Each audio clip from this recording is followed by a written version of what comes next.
Olá, este é o Além da Curva, seu podcast para acompanhar as melhores práticas nacionais e internacionais do mercado imobiliário. A cada episódio, um novo entrevistado compartilha sua experiência para encurtar sua curva de aprendizado.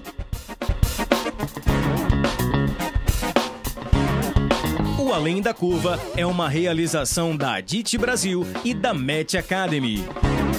A Adit é uma entidade de atuação nacional nos segmentos de comunidades planejadas, loteamentos, desenvolvimento urbano, multipropriedade, timeshare e investimentos imobiliários, com foco em capacitação de mercado e a geração de negócios para novos associados. Acesse o site www.adit.com.br e conheça nossos conteúdos, eventos, cursos e missões técnicas.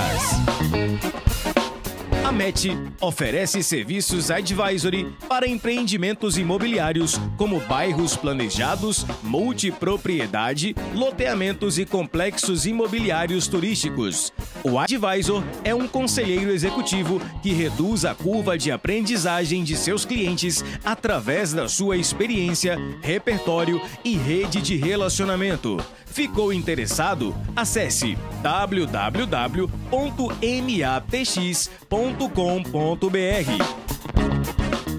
Olá pessoal, tudo bem com vocês? Vocês sabem que eu adoro arquitetura, adoro estudar arquitetura, sigo um monte de escritório de arquitetura no Brasil e no mundo, tenho viajado, feito muitas missões técnicas e, obviamente, se a gente gosta tanto de arquitetura, não poderia deixar de falar aqui com a FGMF, né, que tem feito história no Brasil, aí, no mercado imobiliário.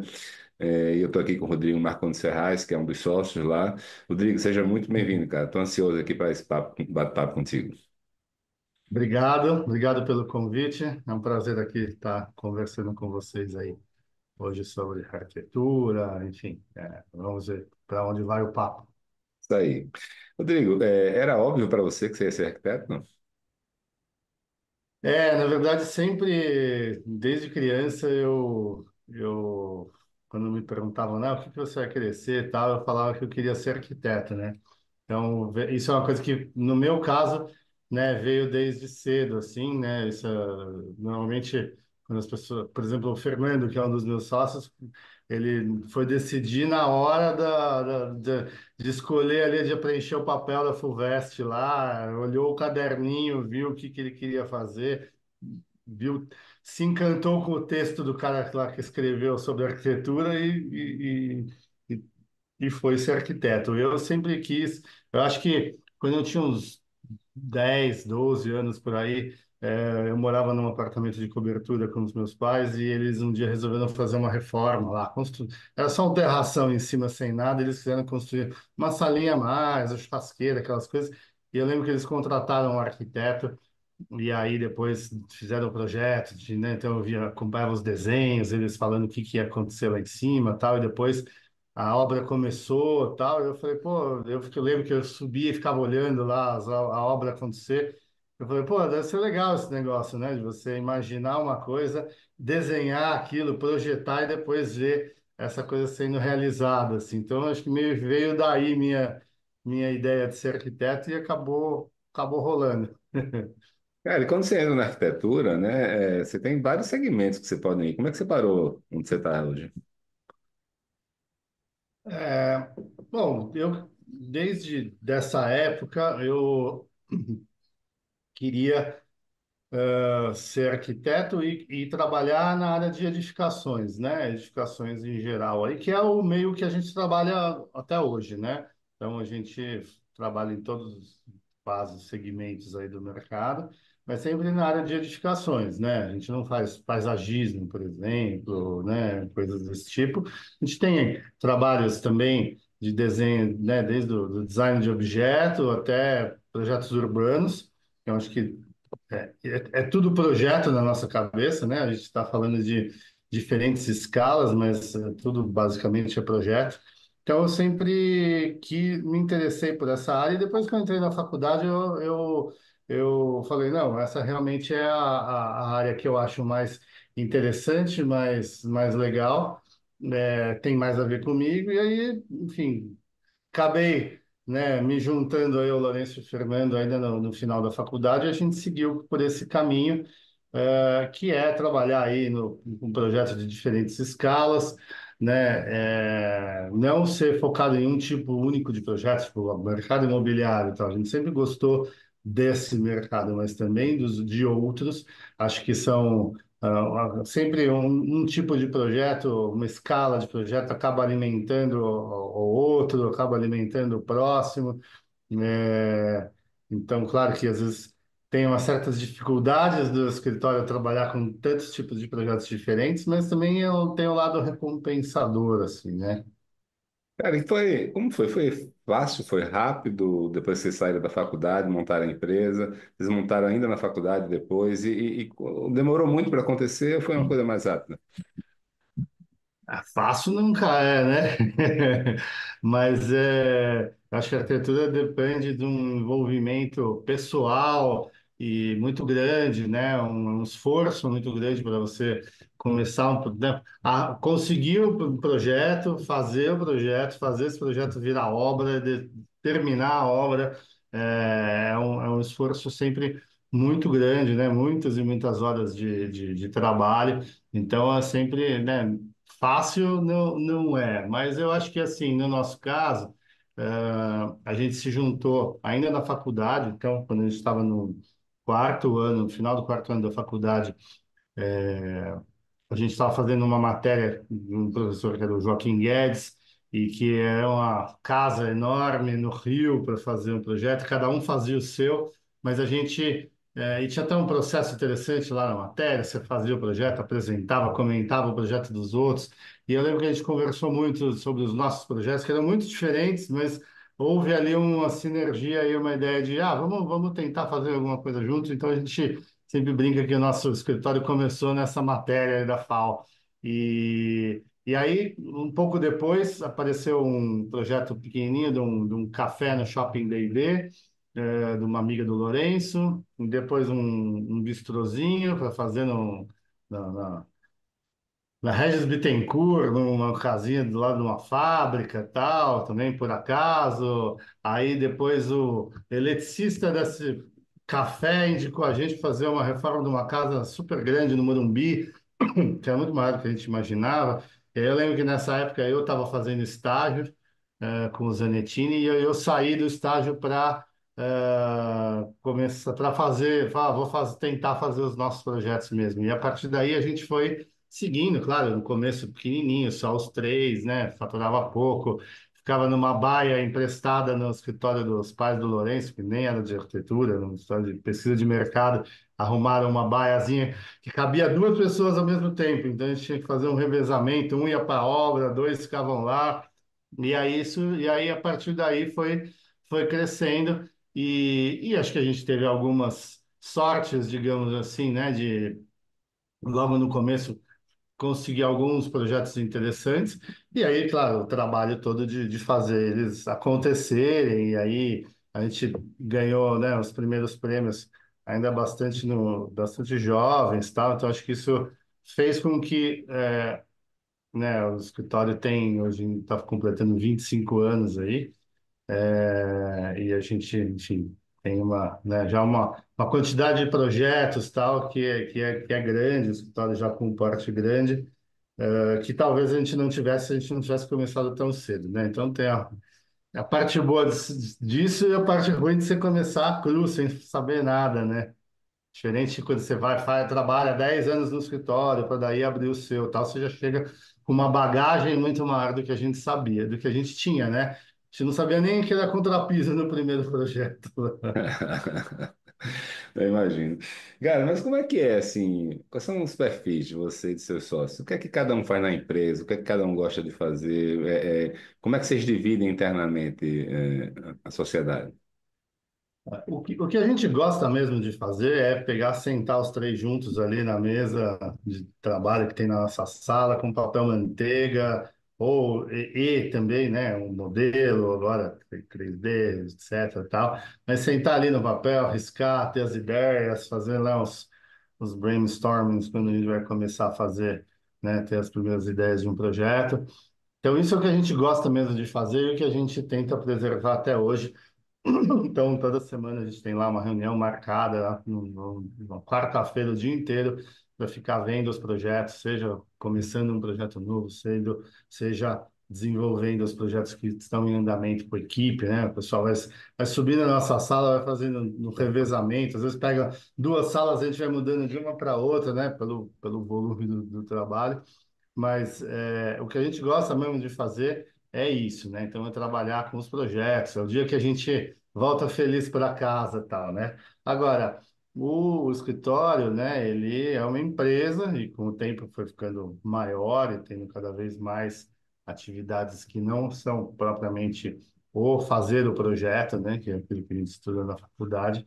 Então, a gente acaba a maior parte do tempo não fazendo o projeto, não fazendo os projetos, fazendo outras coisas, né? Nesse sentido, então, assim, os três cuidam dos projetos, os três têm, cada um tem mais ou menos um terço dos projetos do escritório, né? A gente divide entre a gente, então a gente cria junto, mas um dos três é o responsável pelo projeto do começo ao fim, então o projeto tem que ter um pai, se tem três pais, o filho morre de fome, né?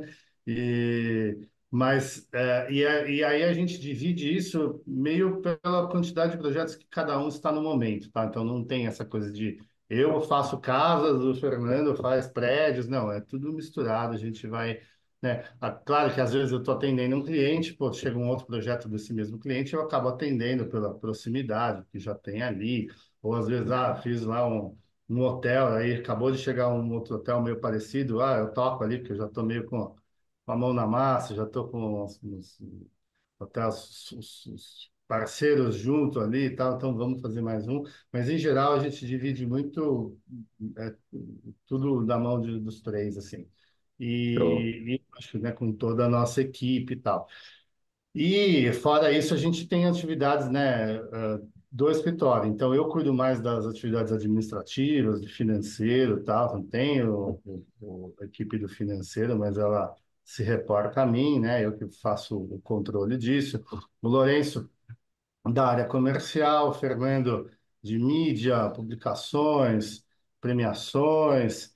é, então, meio que a gente cuida desse jeito. E a gente tem uma gerente operacional também no escritório que cuida de meio de tudo também, enfim, né, dessa parte administrativa do dia a dia, propostas, contatos com o cliente, prazos, cronogramas, etc. Então, controle do quanto tem para entrar de dinheiro e quanto tem de trabalho para fazer e tal. Então, a gente, ao longo do tempo, foi organizando tudo isso, né? Começou lá no 99, 2000, que tinha só nós três, e hoje está no escritório com umas 90 pessoas, mais ou menos. Cara, fico imaginando quanto você tem que ter de contrato por ano para pagar essa conta. A Às vezes gente eu tá, prefiro nem pensar para não chorar.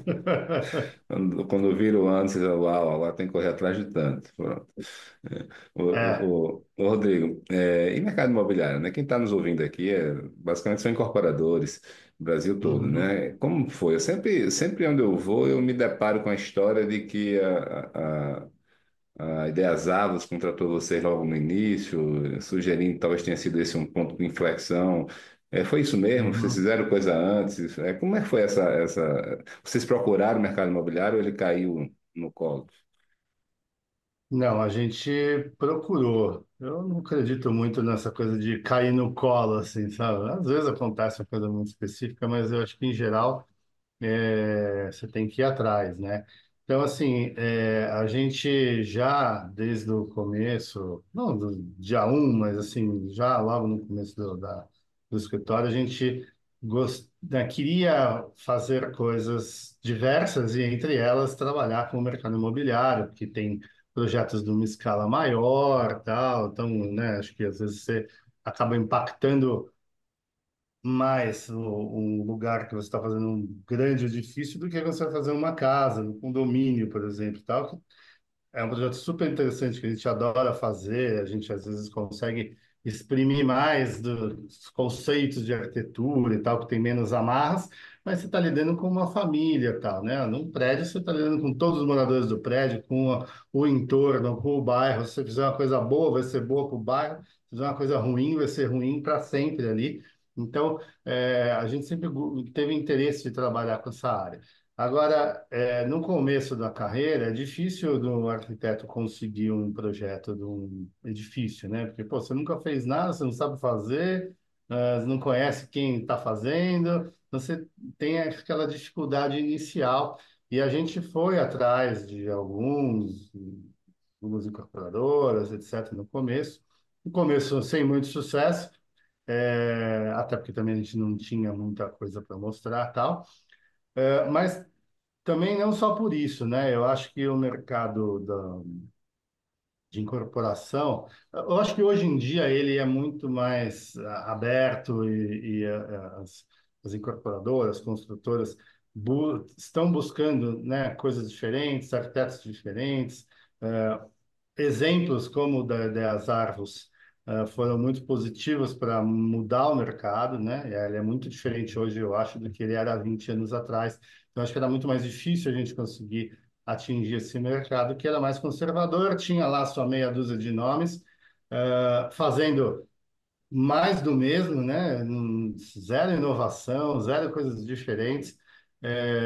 Então, e a gente não queria também entrar para fazer aquilo que a gente não acreditava. Então, a gente tinha um pouco essa dificuldade. E aí, um dia a gente foi, né? Eu lembro que eu estava vendo o jornal e apareceu uma matéria da Ideas Arcos que estava fazendo lá um dos primeiro, segundo prédio deles na Vila Madalena com o Andrade Moretim, que era uma história que não tinha também um histórico de prédios e tal, uma história mais velho que a gente, mas ainda dos jovens, né? Ainda mais naquela época. E aí eu lembro que eu falei para o Lourenço, ó, Lourenço, esses caras aqui são uns caras legais para a gente conversar. O Lourenço não teve dúvida. Era um domingo e na segunda-feira ele ligou para as árvores e o próprio Otávio Zarcos atendeu o telefone. Era as áreas muito menor do que é hoje. E aí eles começaram a conversar e tal, daí ele falou, então tá bom, amanhã eu vou no escritório de vocês. A gente, opa, legal, né? Daí eu lembro que foi ele e o Felipe foram lá no escritório, apresentou os projetos, a gente não tinha nenhum prédio para mostrar, ele mostrou outras coisas, mostrou casas e tal, e acho que a conversa foi boa e no final eles falaram, legal, gostei de vocês, o próximo prédio a gente vai dar para vocês. E aí ele passou um tempo, ele ligou e falou, tem aqui, vem, vamos ver um terreno, era o terreno do Corujas, que foi o primeiro prédio que a gente fez, né, e que acabou depois fazendo muito sucesso, muitos prêmios, a própria Ideas Arcos mudou para lá, era um terreno menor do que o terreno que ele foi construído, porque depois um dos vizinhos não quis vender, eles acabaram tendo que comprar mais terrenos para aumentar o prédio, para fechar a conta ali e tal. Mas era esse terreno, então foi assim meio que a gente começou Legal. no mercado imobiliário. E a partir daí a gente, né, já tinha esse prédio para mostrar, foi tendo outras coisas. Acho que a própria escala das árvores aumentou muito e com isso eles acabaram, né, contaminando positivamente o mercado. Então, pô, dá para fazer coisas mais legais, né, projetos melhores. Dá para ganhar dinheiro com isso, não, né, aquele medo de, o cara faz diferente, se não fizer o neoclássico, ele vai morrer e tal. Eles mostraram que não e ajudaram ainda bem, acabar um pouco com o neoclássico que Vocês vigorava têm. na época, né?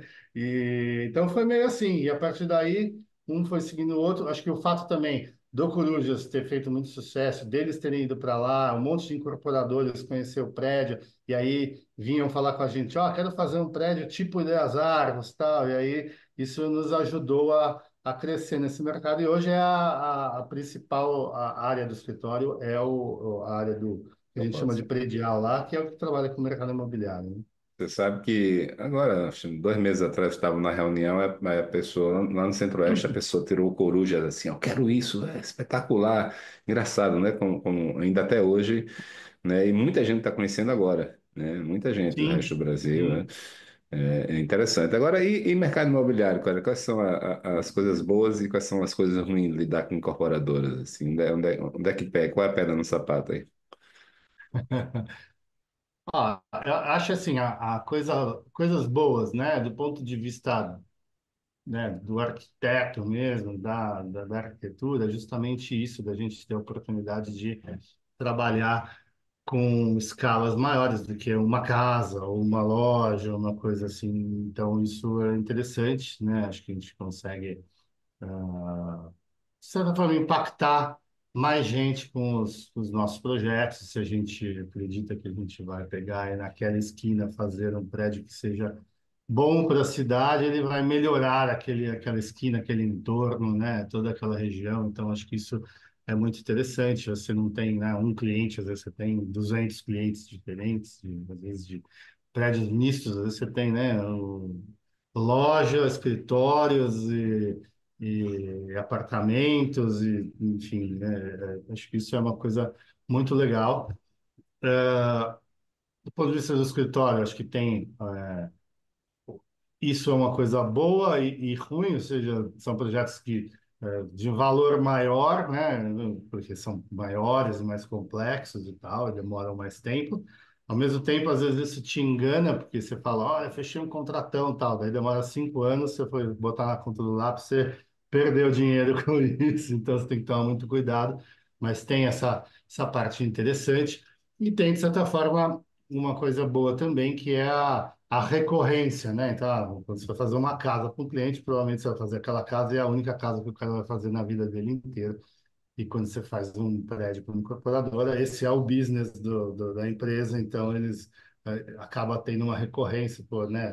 Pega as árvores, a gente já fez vários projetos para eles, para outras incorporadoras, tem umas que a gente está fazendo 3, 4 projetos ao mesmo tempo, então isso é uma coisa legal para o escritório e tal, né? Como coisas ruins, enfim, uma é essa de ter que controlar os tempos, né? Outra é, por mais que acho que sejam valores de contrato maiores do que, né, fazer uma casa, acho que eles ainda são muito defasados, tanto quando a gente compara com outros países do mundo, e não só Estados Unidos e Europa, se compara com México, com outros países né, com o Uruguai, com o Chile, com países mais parecidos com o nosso, a gente ainda está muito defasado. O que faz com que a gente tenha que ficar meio, né, equilibrando pratos aí para fazer os projetos. Então, acho que se a gente compara pô, o que o arquiteto ganha com o que o corretor ganha, né, pô, a imobiliária ganha para fazer, a imobiliária ganha 6% do VGV de um prédio para vender os apartamentos, que às vezes o cara numa tarde vende, e o escritório ganha nem 10% disso para ficar anos trabalhando, uma super responsabilidade. Acho que isso precisa ser revisto, porque ao mesmo tempo, cada vez, né, que as empresas querem, com razão, projetos melhores, mais completos, mais complexos, e ao mesmo tempo os honorários vão diminuindo. E aí eu acho que tem coisas assim que não são nem propriamente do tipo de projeto, mas do cliente, né? Tem clientes legais e clientes ruins em qualquer área. Então, você tem incorporadores muito interessantes, muito legais, que estão interessados em discutir, em aprender um pouco com a sua experiência também, assim como a gente está sempre querendo aprender com a experiência deles, né? E tem outros que não, fala, eu sei, faz assim e acabou e tal. E aí, normalmente, com esses, a gente acaba nunca trabalhando, não consigo, nem conseguindo trabalhar e nem tendo muito a ver, né? Porque a gente, acho que gosta de trabalhar quando a gente tem uma certa liberdade para desenvolver uma arquitetura bacana, né? E quando eu falo liberdade, não é faz qualquer coisa a qualquer custo e tal. A gente sabe que nesse tipo de projeto é um negócio, tem um prazo, tem um custo máximo que a gente pode gastar para fazer sentido na conta final ali do empreendedor, e acho que isso é super legítimo, mas dentre isso, acho que a gente tem que ter uma certa liberdade para propor coisas diferentes, senão acho que nós nem somos o melhor escritório para isso. Então, faz com o É, outro e tudo bem e tal, né? deixa eu pegar esse seu gancho aí. É o seguinte, como é a sua relação, com os incorporadores. Por exemplo, não só de como é que você gosta e como é que funciona na prática, o produto ele já vem muito bem definido. Na maioria das vezes o cara diz, olha, eu quero isso, o produto é tal, X metros quadrados, a partir daí você vê o que é que faz em termos de arte, de design, como é a questão de custo. As pessoas dizem, olha, meu custo é tanto, quais são as limitações impostas, né, ao projeto arquitetônico pelo mercado e pelo produto, imobiliário. Olha, acho que tem de tudo, né? Tem desde algumas empresas que já chegam com uma coisa bem mais definida, tá? Por exemplo, a 10 Árvores, né? Citando, porque a gente citou lá o Corinthians. Em geral, eles já chegam com um terreno, com um estudo de viabilidade feito internamente por eles. Dá para fazer tanto, tá? Claro que a gente vai pegar isso e transformar num projeto e, eventualmente, a gente vai melhorar os números ou se piorar alguma coisa em função de uma melhora de outra questão. Eventualmente a gente muda um pouquinho o programa, sugere coisas, mas ele já vem com uma coisa muito mais fechada e estudada por eles.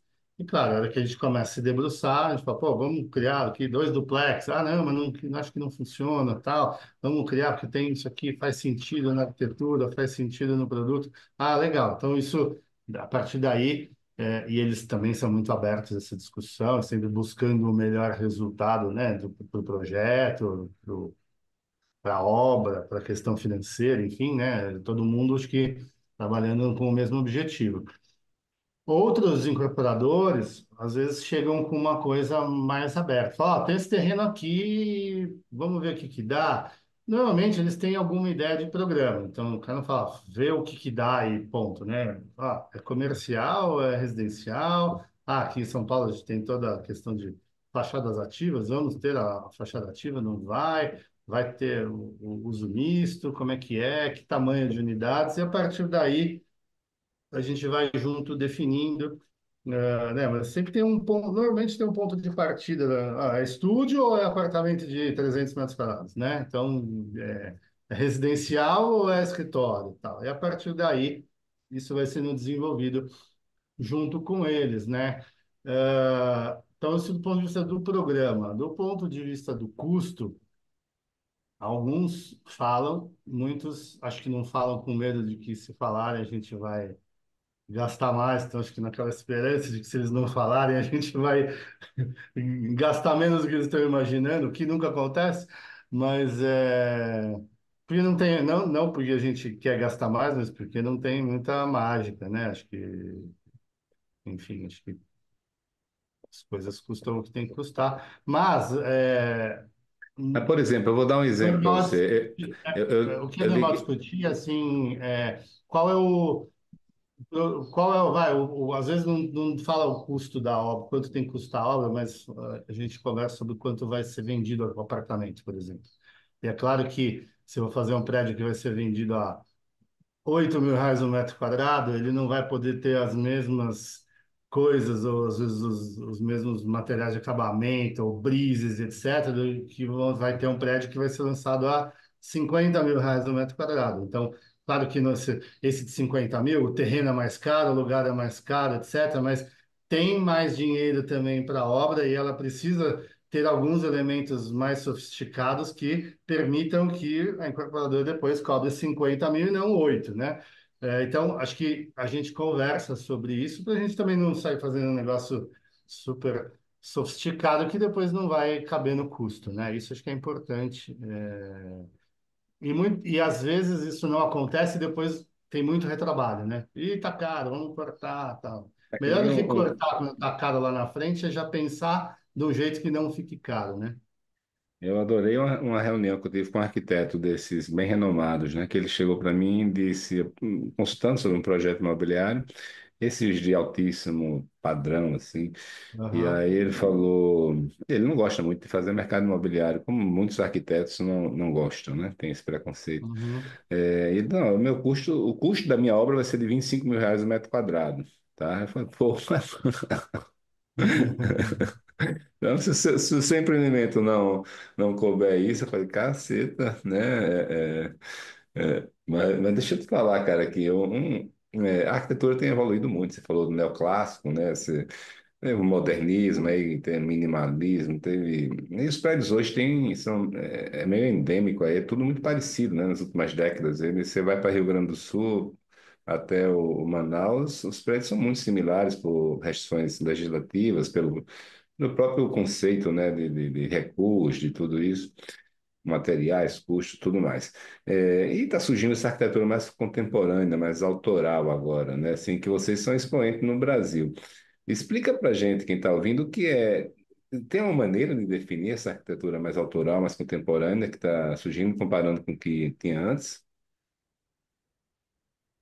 Eu até a palavra autoral às vezes é meio discutível, né? Porque, teoricamente, todos os prédios têm um autor. É, mas eu acho que realmente de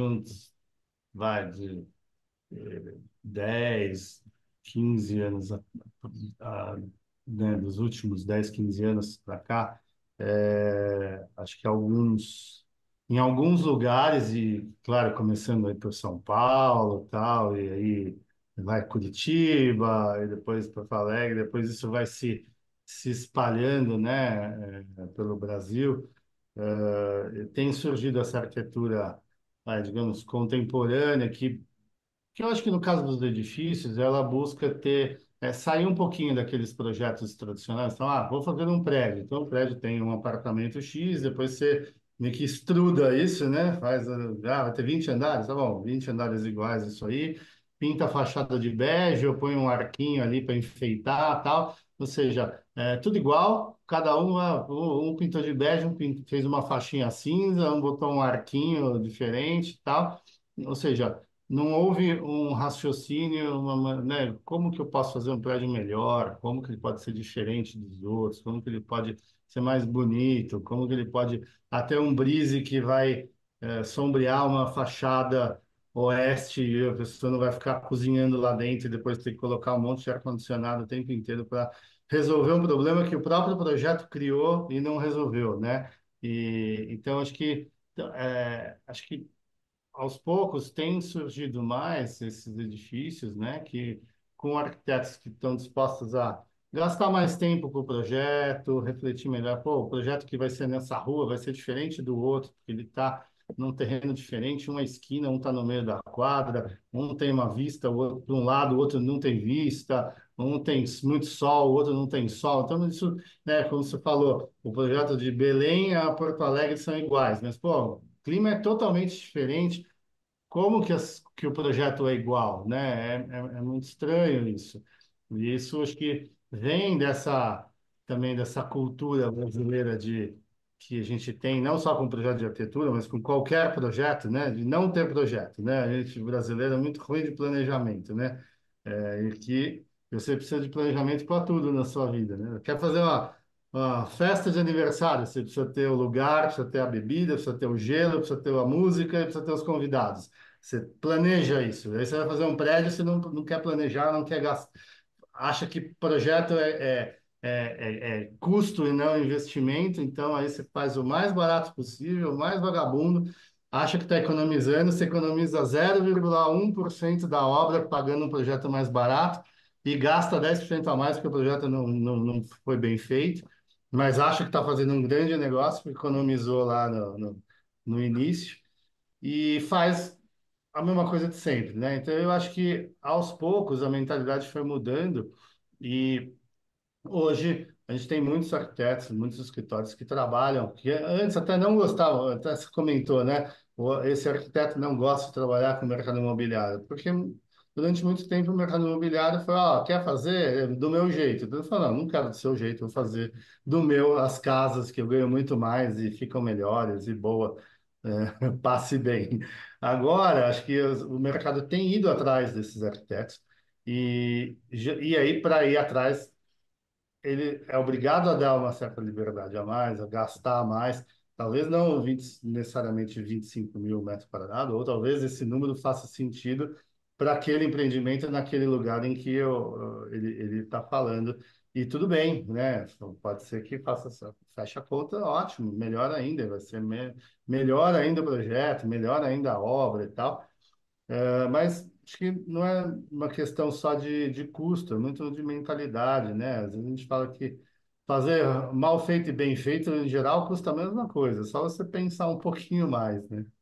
Tem que ter talento, né, cara? Também. Por falar em talento, eu tenho viajado muito, sabe, Rodrigo? Assim, fazendo, a Uhum, gente organiza muitas missões técnicas para o exterior, né? Fora a curiosidade natural, que você tem que estar antenado, né? Mas a gente deve ter uhum, feito, assim, mais de 10 viagens nos últimos 2 anos aí. E sempre olhando para empreendimentos imobiliários, mas também empreendimentos urbanos, né? De escala urbana. E eu, cara, eu queria saber a sua opinião sobre onde é que a gente está em termos de qualidade de arquitetura, né? Em relação ao exterior, né? Tem países que eu vou. Estou falando agora do mercado imobiliário, tá? Prédio uhum, residencial, prédio comercial, mais dessa linha aí, né? Tem lugares que eu vou que são uma loucura, assim, Viena, é, parece que está escrito na legislação que você tem que fazer algo diferente, né?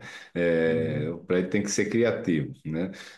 Obviamente a gente vê muita coisa ali na marca, em Holanda também saindo legal, é, e vocês aqui no Brasil, como é que você acha? Estou falando isso porque eu acho que tem muita coisa boa acontecendo aqui, né? Não sei se o nome é muita coisa boa, mas começa a ter coisa. Eu vim da Espanha agora, recentemente, e, cara, eu fiquei olhando, poxa vida, lá no Brasil está bem melhor do que aqui, né? Eu fiquei procurando coisas legais, assim, em termos de arquitetura do mercado imobiliário.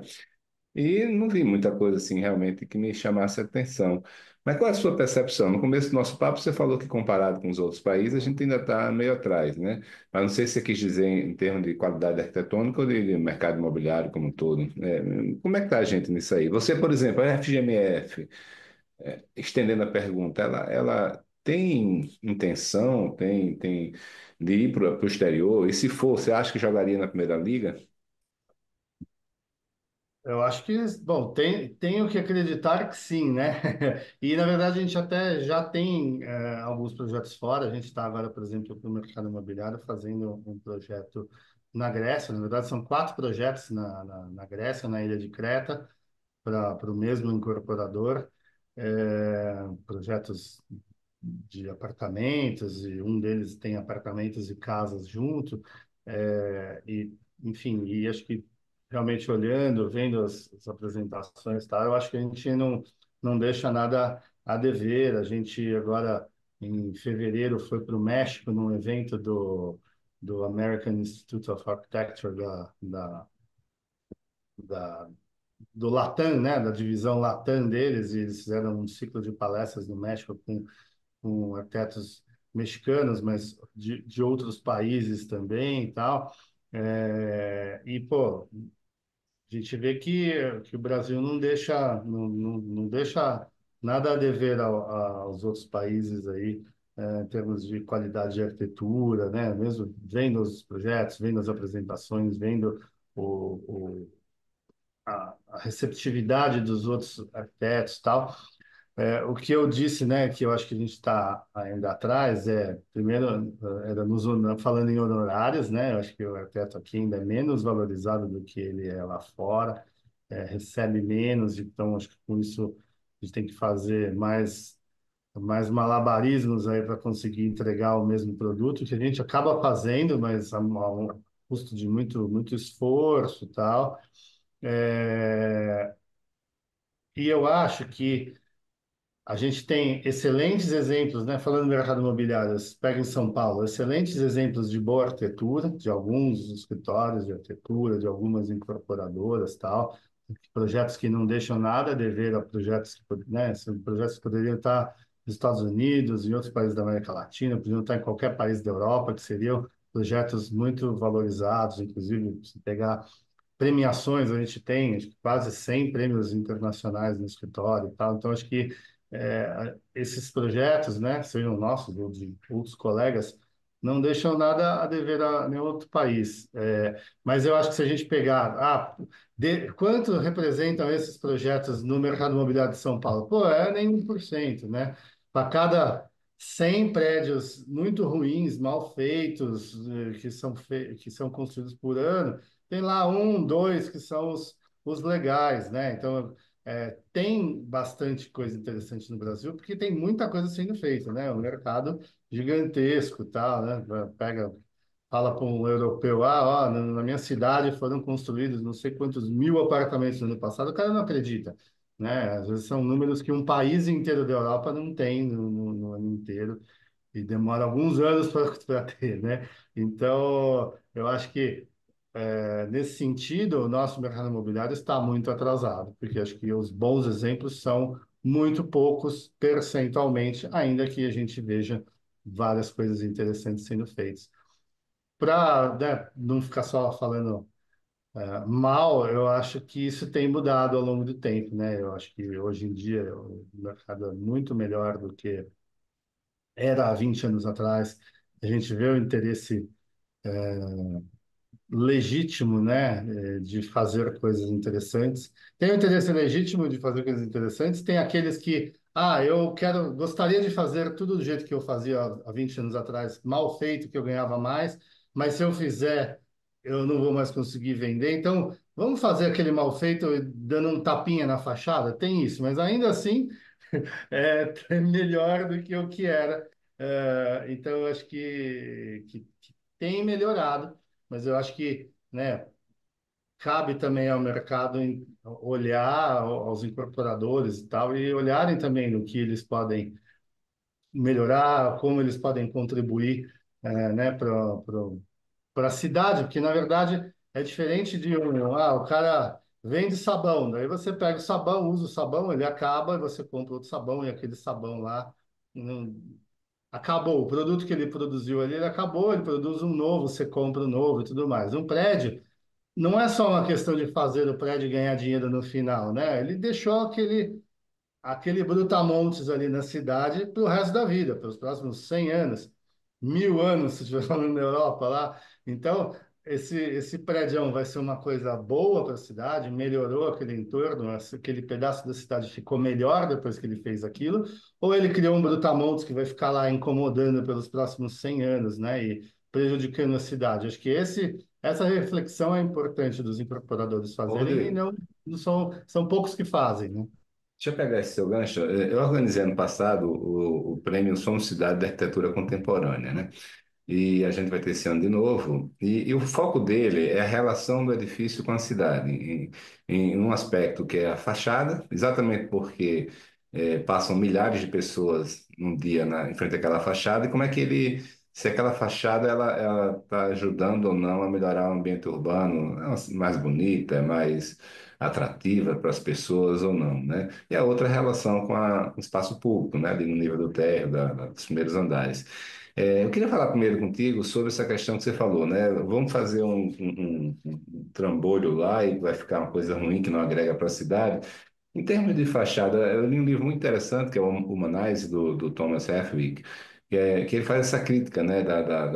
Muito do modernismo, né? Daquela coisa padronizada, da coisa funcional demais, etc., e que seriam muito entediantes, né? Os edifícios têm sido muito entediantes. Quando você bota um espelho, um vidro, geralmente também isso acaba virando aquela história do não lugar, né? Poderia estar em qualquer lugar do mundo. E o prédio, né, esse contemporâneo, ele busca ter mais personalidade, né? Ele busca ser mais diferente, né? Assim, mais qual é o segredo, cara, assim, para o incorporador que está aqui, né? A gente precisa, vamos educá-lo, né? O que é que faz uma fachada de prédio ser interessante ou desinteressante, entediante ou legal? O que é que faz as pessoas gostarem de algo? Uau, aquilo é bonito. Existe fórmula para isso? Existe coisa, pelo menos, que você deve evitar, por exemplo? Eu não sei se existe uma fórmula, até porque acho que o bonito, né, no limite, não necessariamente o que é bonito para mim é bonito para você ou é bonito para a pessoa que está passando na frente daquele prédio lá, né? Então, eu acho que mais do que pensar simplesmente na estética, talvez o que esses prédios tragam de diferente é pensar mais nessa relação entre o prédio e a rua, o prédio e a cidade, né? E aí, então, acho que a gente tem, primeiro, uma relação. mais próxima, né, do prédio com quem está passando ali na frente, né, na rua, do outro lado da rua, mas ou seja, a pé, de bicicleta, de carro, tal, mas é aquela relação mais próxima que vai acontecer no nível do térreo, vai, dois, três, quatro pavimentos acima, em que são esses pavimentos que você de fato enxerga quando você está ali olhando, está vendo o prédio de frente ali e tal, né? Quando você está andando na rua, você não vê o 30º andar do prédio lá, né? Tão alto, pelo ângulo, você já não consegue ver. Então, você tem a relação com esse embasamento aí do prédio. Eu acho que essa ideia de, né, não entender que desse limite, dessa linha para fora é calçada, dessa linha para frente é o meu espaço, então eu vou botar um muro que separa o meu espaço da calçada, que é terra de ninguém. E isso, ao longo das décadas, foi feito a rodo, né, nas cidades brasileiras. E eu acho que esses projetos novos buscam mudar isso, né? Então, não tem o meu espaço e o espaço de ninguém. Existe o espaço da cidade, que é meu também, e o meu espaço que está conectado a esse espaço. Então, pô, eu preciso mesmo ter um muro que separa uma coisa da outra? Será que eu não posso ter um espaço, uma calçada que eu alargue, que eu doe exatamente, eventualmente 1, 2 metros do meu terreno para alargar essa calçada? Isso vai melhorar a condição de quem está andando ali, mas também vai tornar o meu prédio melhor, também ele vai ficar mais visível, porque em vez da pessoa andar olhando um muro, ela vai olhar o meu prédio. Eu vou ter uma loja, um café, alguma coisa ali que em vez de que vai trazer um movimento para a cidade. Eu vou fazer botar, às vezes não tem espaço para isso, não tem uma loja, uma ruazinha que não vale a pena colocar um comércio, eu vou botar um banco ali, não vai ter uma. A gente já fez isso, pô, não tinha comércio, não tinha nem a lei da fachada ativa ainda. A gente, em vez de botar um murão, a gente colocou um guarda-corpo de vidro baixinho, fez um fosso de jardim para evitar, né, só a questão de segurança e colocou um banco na calçada. Pô, a gente olha lá, sempre tem lá um velhinho sentado no banco, uma pessoa que está passeando sentada ali com uma criança brincando. Ou seja, você, no meio da calçada que não tinha nada, criou um acontecimento, criou um espaço para as pessoas descansarem ao longo de uma quadra de 100 metros, para a pessoa que tem mais dificuldade de andar, sentar ali. Ou alguém sentou e tem uma criancinha brincando na frente. Ou seja, às vezes numa coisa pequena, quanto custa um banco perto do preço de um prédio inteiro? Pô, nada, né? Zero. E mudou totalmente o espaço. Então, às vezes, essa relação, né, mais próxima, esse pensar nessa relação, como que as pessoas vão ver o prédio, como que o prédio vai ver a cidade, nessa relação bem próxima, eu acho que é uma primeira preocupação. Depois, quando a gente vê com o restante do prédio, às vezes, né, tem prédios, a gente está fazendo um prédio em Balneário Camboriú, tem 80 andares, então, pô, o 80º andar você vai ver lá do mar, né, porque você não vai ver de perto uma coisa tão alta. Aí, o prédio se torna mais um objeto, né, que vai ser visto de longe, e é claro que ele precisa ser bonito e ter uma fachada bonita, mas de novo, eu acho que assim, o bonito na nossa interpretação ele vai vir muito mais de ser uma ideia e uma solução coerente com o problema ali apresentado. Então, que tem a ver com o programa, que tem a ver com a insolação, que tem a ver, né, com o lugar em que o prédio está inserido, e aí ele vai se tornar um prédio interessante para a cidade, mas eu acho que muitas vezes para a cidade importa muito mais aquele pedaço de baixo ali do que o objeto em si, né? Ô, Rodrigo, deixa eu aproveitar ter uma dúvida contigo. Eu moro em São Paulo, né? Estou morando aqui há 2 anos. E a gente, obviamente, defende muito fachada ativa, toda essa melhoria da Uhum. relação aí do espaço público com o privado. Mas eu sinto quando eu ando aqui pela Augusta, pela Rebouças, etc., esses lugares que tiveram mais impacto nos corredores de transporte, eu vejo muitas fachadas ativas que não são ativas, né? Fachadas com recuos grandes, espelhadas vamos dizer, com verde, né? Numa parede de verde, aí uma cerca viva para impedir o visual. Assim, quando eu olho isso, comparo, por exemplo, você fez o projeto para Pedra Branca, né? Eu era do conselho lá nessa época, a gente acompanhou. Uhum. E eu fico vendo o que a gente tem visto de fachada ativa pelo resto do Brasil, de projeto. Eu sempre estou achando que tem alguma coisa aqui que está meio errada em São Paulo, que as fachadas eu não estou vendo elas tão ativas. É o que isso? É legislação? É incorporador? Ou não? É impressão minha Acho que é o equivocada? incorporador, na verdade, porque a fachada ativa, inclusive, né, a lei busca justamente ativar essas fachadas. Então, se você põe um vidro espelhado ou uma parede verde ali que impede as pessoas de chegarem perto, isso deixa de ser ativo, né? Inclusive, a lei fala que você tem que ter a fachada com uma metragem mínima em cada testada do terreno, tem que ser transparente e aberta para a rua, ela não pode estar com o máximo, pelo menos, no máximo, tem que estar no máximo a 5 metros de distância do recuo, dependendo da localização, tem alguma peculiaridade, mas você não pode fazer uma fachada ativa lá dentro do terreno, lá no fundo, que em alguns casos até acho que poderia acontecer, mas é obrigatório você ter essa fachada ativa ali no alinhamento, ali na frente da calçada, e tal, justamente para dar atividade para essa calçada, né? Então, você tem essas regras que muitas vezes são burladas e tal, né? Então, se eu fazer uma fachada verde, fechada, e não sei o que, para ninguém ir lá, aí começam esses desvirtuamentos da lei, né? Aqui em São Paulo a gente tem um benefício da fachada ativa, ou seja, se você quiser fazer, você pode construir um X% ali de área do terreno a mais para fazer da fachada ativa, e aí nesse caso você é obrigado a fazer isso, um espaço aberto para a cidade, etc. e tal. Outros lugares você faz se você quiser, e aí, enfim, se não quiser fazer ativo, tudo bem.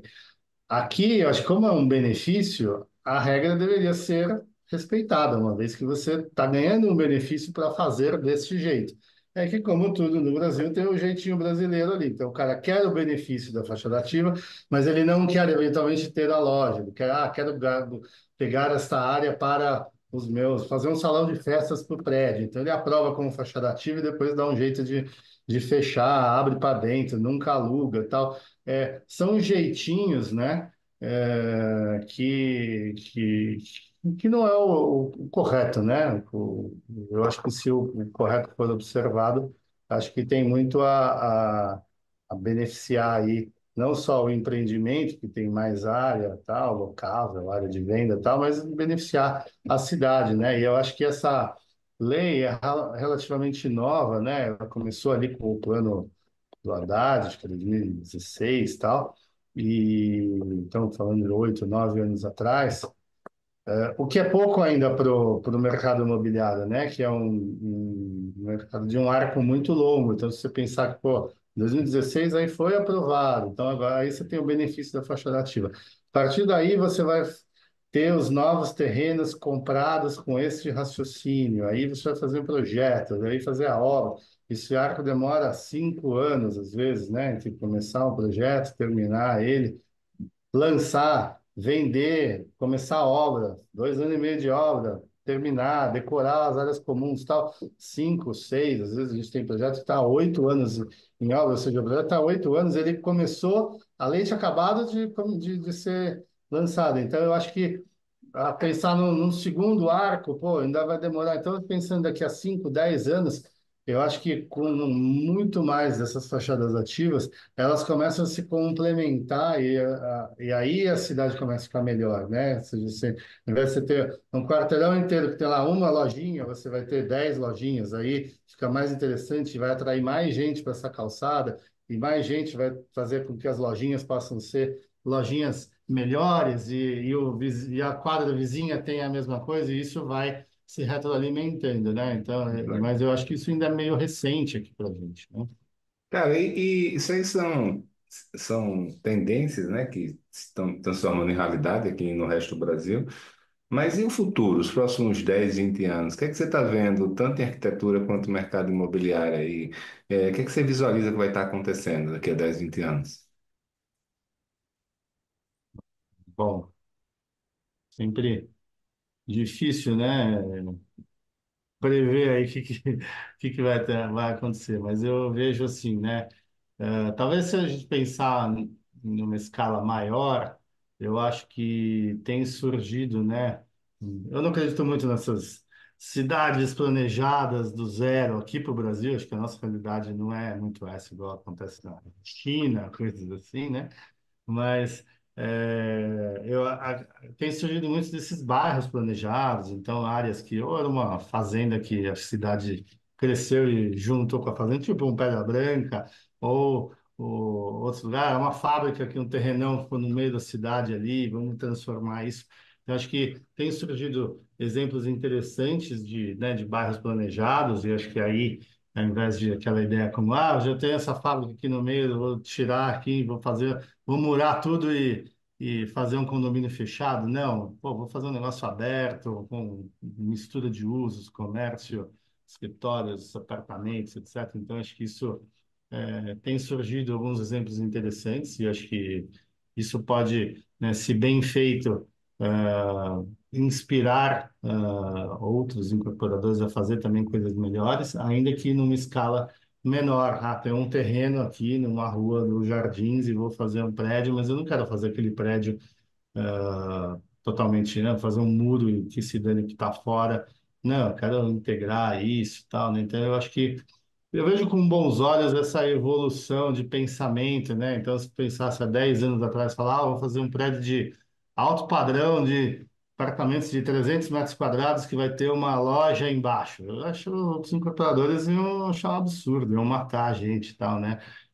Hoje não, hoje está um monte aí fazendo. Pô, o cara coloca um super restaurante embaixo, põe serviço de hotel, e aí faz um apartamento e vende lá por 50 mil reais no metro quadrado, e ele tem a loja embaixo, né? Ou seja, então eu acho que o mercado imobiliário, por natureza, ele é muito reativo, né, a mudanças.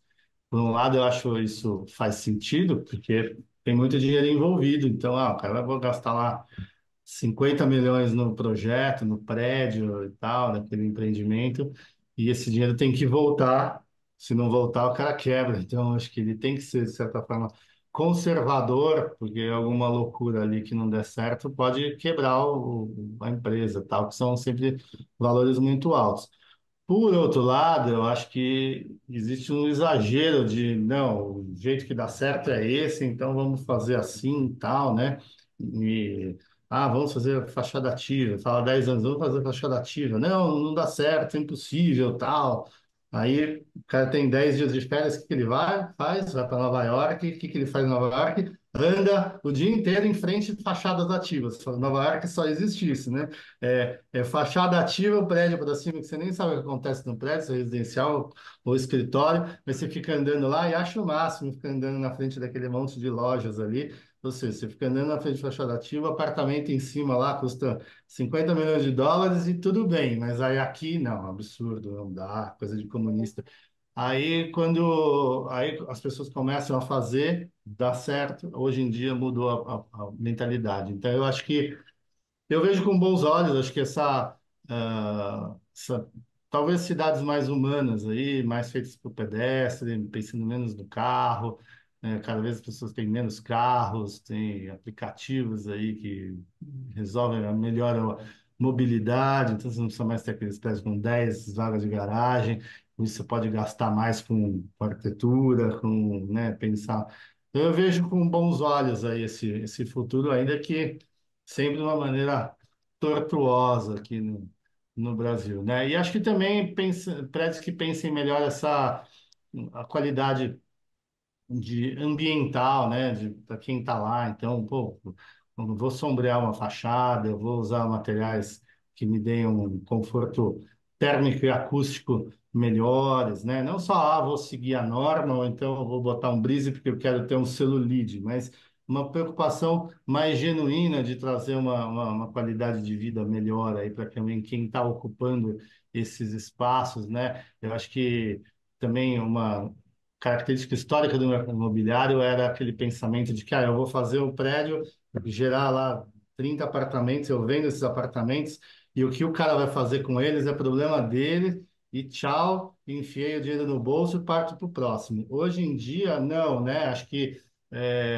os incorporadores estão entendendo que é cada vez mais necessário dar um serviço a mais para aquele comprador. Então, às vezes, o comprador continua no prédio, seja operando a fachada ativa, seja tendo unidades para locação dos apartamentos, seja tendo um sistema que faça o prédio funcionar, do ponto de vista de infraestrutura, de, de um aplicativo e tal. Então, a empresa continua dando serviço, continua participando do prédio. Então, nesse sentido, ela se torna mais interessada em fazer um prédio melhor, né? Então, um prédio, às vezes, eu vou fazer um prédio de apartamento para vender e tchau. Então, por que eu vou botar um Breeze se o custo do ar-condicionado é do cara que comprar e eu gastei menos para o Breeze e o problema, eu passei o problema para frente? Hoje não, eu vou fazer um Breeze, porque se eu gastar mais de ar-condicionado é um problema para mim, vai me gerar problemas para o próximo empreendimento que eu fizer, ou a fachada ativa é minha, eu gasto esse dinheiro. Então, acho que essa mudança também pode trazer uma melhoria aí para os prédios, né? Então, acho que isso é Show. Tudo algo a se bem, pensar. cara. Top. Irmão, chegando no fim aqui, queria te agradecer e perguntar se você tem algum outro assunto ou alguma mensagem final, algo que a gente não abordou aqui que você acha que vale a pena para a turma aí ouvir. Eu acho que a gente falou bastante e tal, mas né, pensando aí no mercado imobiliário, que é um mercado que a gente gosta bastante de atuar, como eu falei, hoje em dia é a maior quantidade de projetos que a gente tem no escritório é ligada ao mercado imobiliário, seja de prédios pequenos, seja de grandes edifícios, como eu comentei, de 80 andares. Eu acho que talvez uma mensagem seria da gente, né, de sempre, cada vez mais, os atores aí do mercado, que são o incorporador, o construtor, o arquiteto, entenderem que eles estão juntos, né, numa mesma jornada aí, buscando o melhor resultado final para o projeto. E melhor resultado final, ele é o projeto mais bonito, que vai ganhar prêmio, mas ele é o que deu o melhor resultado financeiro para o empreendimento, que ele seja melhor construído e tenha menos problemas de pós-obra, que ele tenha melhor qualidade ambiental e gaste menos ar-condicionado e energia para a cidade ao longo dos próximos 100 anos que ele vai estar lá gastando, né, esses recursos naturais. Então, acho que se todos entendem que estão na mesma jornada, tal, acho que a gente chega num projeto, né, num resultado muito melhor aí para todos e para a cidade e tal.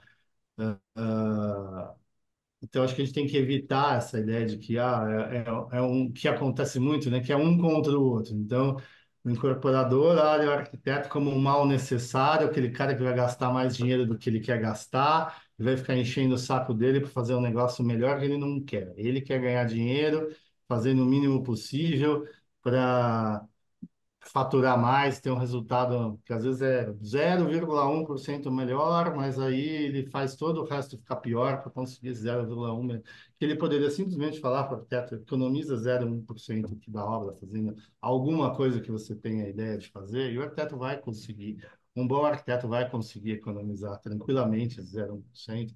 E a construtora, que depois acha que o arquiteto é um mal necessário, que não quer que o arquiteto vá na obra, que ele vai mandar fazer direito quando estiver mal feito.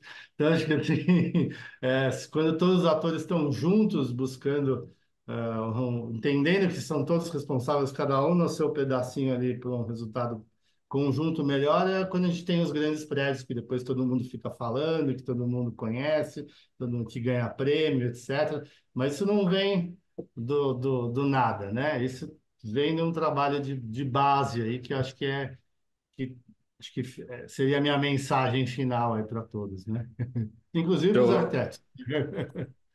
Rodrigo, valeu, cara. Parabéns aí pela trajetória. Sei que ainda vai ter muita coisa boa aí que vocês vão, né, nos dar aí ao mercado imobiliário, arquitetura aí no Brasil. Parabéns, sou fã, né? E certamente a gente vai trabalhar junto ainda algum dia aí. Viu? Opa, Sucesso, irmão. bacana. Muito obrigado aí pelo convite. Foi um prazer aqui falar com vocês e fico à disposição para outras conversas aí. Valeu, um abraço. Valeu.